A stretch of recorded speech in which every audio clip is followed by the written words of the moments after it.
following entertainment news, actor Alec Baldwin has found himself in the spotlight once again as New Mexico prosecutors intend to recharge him with involuntary manslaughter in connection with the tragic shooting incident that took place on the set of his movie Rust 2 years ago. The personal injury firm of Ashton and Price has been keeping up to date on the trending legal topics, and he's here to share his insights on the newest developments in this case. Here to give us the latest is attorney Craig Fontaine Ashton. Welcome back, Craig. Thank you very much. All right, so Craig, you're not connected to this case, but we like your legal advice on things. So give us an overall timeline and the recent developments in the Alec Baldwin Rust case that's going on right now. Right. So if you remember, so October 21st, 2021, so basically 2 years ago, unbelievably has a live round of ammunition in a gun on a Western. So it's not a romantic comedy. You know, this is a Western where people are shooting, you know, supposed to be fake shooting. So he has the gun. It's during basically a lighting test, ends up shooting Halna Hutchins, kills her, and Joel Souza. So there was a civil case for loss of love, comfort, and support, which was settled in April of last year with the husband and the child. A minor's compromise was done, so the court approved that for the child because the child is not 18, doesn't reach the age of majority, so it can't enter into contract. The court approved that. So then there was basically dismissal of the charges basically last April based upon the fact that there was probably spoliation of evidence where the FBI was testing the gun. If you remember, Alec Baldwin went on George Stephanopoulos, I think on this on ABC, and said, ultimately, I didn't pull the trigger. So he essentially did not take his lawyer's advice, was talking about what happened, bad idea, and said, I didn't pull the trigger. They're trying to test it, and they damaged the gun. And the initial involuntary manslaughter charge against Alec Baldwin was dropped earlier this year. What new facts or evidence led to this latest decision by the prosecutors? Right. So essentially they had a special prosecutor that brought the charges. They tried to amplify it to 5 years because there was a gun involved. There's something called ex post facto, which means you can't apply a new law to an old action. So that was unconstitutional. So he's facing 18 months in prison. They dismissed the charge based upon the fact that his defense was, hey, I didn't pull the trigger.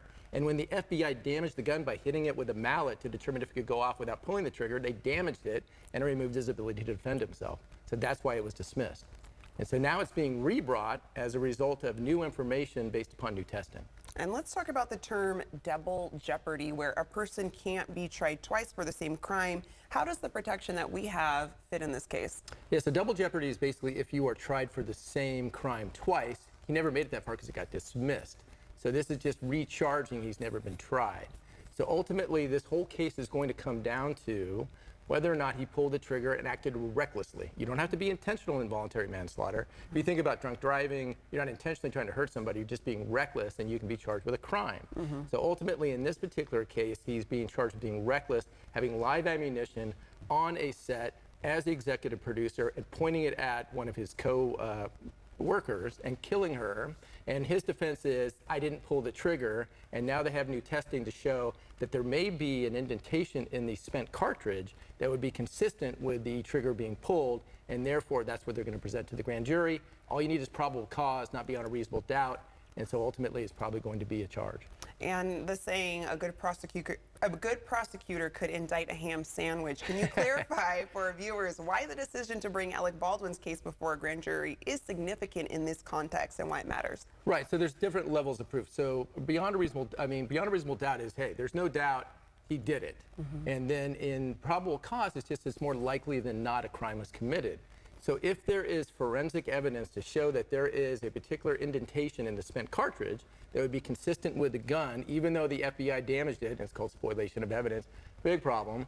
But if you can show that to a grand jury that there is an indentation consistent with the trigger being pulled, and he pulled that while pointing it at a coworker, that's reckless, and therefore that would meet the elements of a crime in terms of reasonableness. And then it's up for a jury to determine if it's beyond a reasonable doubt.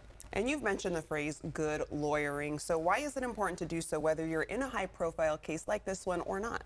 Well, yeah, big, because he had good lawyers. Alex Spiro, who's Elon Musk's attorney, got involved.